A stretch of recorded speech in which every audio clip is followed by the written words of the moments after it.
Hi, my name is Linda Appie. I'm an executive who's been in corporate in South Africa for more than 20 years. I run the Minding Her Business platform, which is a women's SME group, and it's now recently branched out into the Minding Her Business podcast. What I'm going to start doing from time to time is have this segment, which I'm calling Linda's Take. And these are really my observations in terms of what is happening at the intersection of entrepreneurship, being an executive in South Africa, but also side hustles and also balancing that with leadership and also other responsibilities. The topic that I'd like to cover today is finding a job as a middle or senior executive in South Africa. And my first take, my take for this week is that it's actually wild. So why do I say this?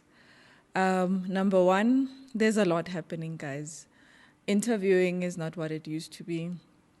We are being interviewed by bots.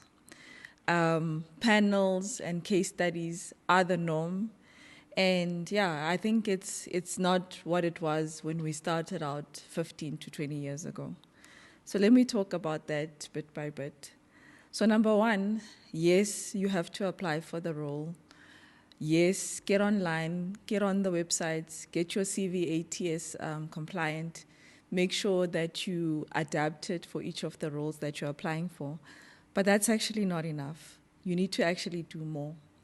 What do I mean by that? You actually need to leverage your network. Yes, you've applied at that company. Yes, you've put your CV out there. But you also need to check who do you know within your network that works at that company, that has worked at that company, or that knows people who work at that company, just so that you understand the dynamics internally around the role and also get yourself prepared for when that call comes for when you actually get the interview. Also, guys, it is hard to speak up and say, I'm unemployed, I'm looking.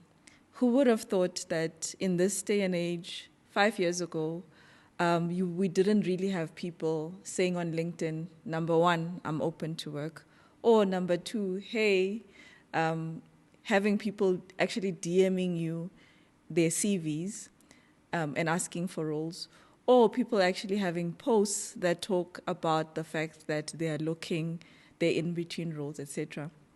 And I admire people who are able to do that because I think there's too much shame that lies around people actually having to be unemployed and being able to look for roles. And at the end of the day, people are in companies, people know people. And if people don't know that you're looking, there are opportunities that might pass you by because you were not speaking up. Also, when it comes back to networking, that forms part of an informal reference system. Because yes, hiring managers may rely on recruiters. Sometimes that will be their only path. But there are times when they actually rely on their network. And the reality is that people will work with people that they can vouch for, or people that they trust can vouch for. So it is important to be able to nurture your network. Also do your research, guys. Research the company, research the people that you might work with. Try and understand the dynamics of the industry, understand the trends that affect that specific company so that you are as best prepared as possible when you eventually get that call for that interview. Then let's talk about interviewing. Interviewing is different. It's not what it used to be. Expect fully that you're going to have a panel interview and prepare yourself for the different stakeholders that are going to be in that room and the types of questions that they're going to ask you. Also, don't take it for granted that you will just be interviewed by humans. Yes, I've been through it, where you actually get interviewed by an AI chatbot. And it's actually something that it's good that you practice for.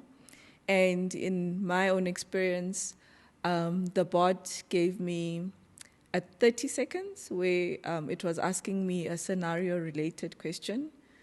there was a 2-minute countdown for me to get my head around the question and prepare for it. And then I had another 2 minutes to be able to answer the question. So you need to practice what it's like to answer those type of questions, especially in a time-pressured environment.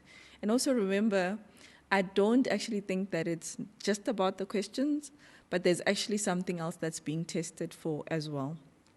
Also, what is starting to happen in some cases is pre-interview, post-interview, you will be asked sometimes to go for coffee. So coffee is not necessarily just coffee. Don't show up looking casual.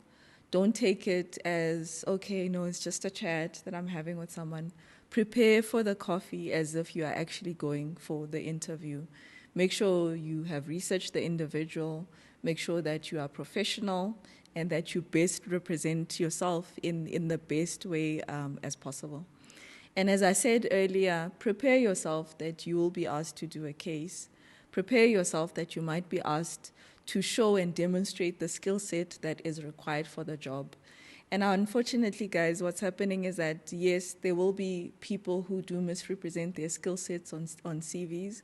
And some managers actually want to see if you are actually going to be able to fit into the environment that they're managing, and also how are you going to respond to questions when you are inside that environment. Then the last topic that I want to cover is actually how you work on your mindset whilst you're waiting, that in the meantime period. And that's very, very important. So you need to have routines in place. Do you have a specific routine that you follow from day to day as you are busy, engaging in the job search? What does it look like from a faith point of view? What are those practices, whether it's meditation, whether it's going to church, whatever it is that you do to fill your cup? That is something that you need to actually schedule in your diary and make sure that you're doing on a day-to-day basis. Make sure you also have a support network, people that you can talk to about what it is that you're going through. Also keep record of where you've been applying and what the responses are so that you understand, what are the types of roles or specific feedback or interventions that have actually led to you getting interviews, because that is also data. And then also talk to the people around you about what it is that you are going through. It's almost like having a board of directors, but a board for your life. And this is the board that will help you to get through this period. And also, if you do have people in your life that are going through the same experience that you're going through, use them in terms of practicing for interviews. Also, AI is also very good at being able to do that for you as well.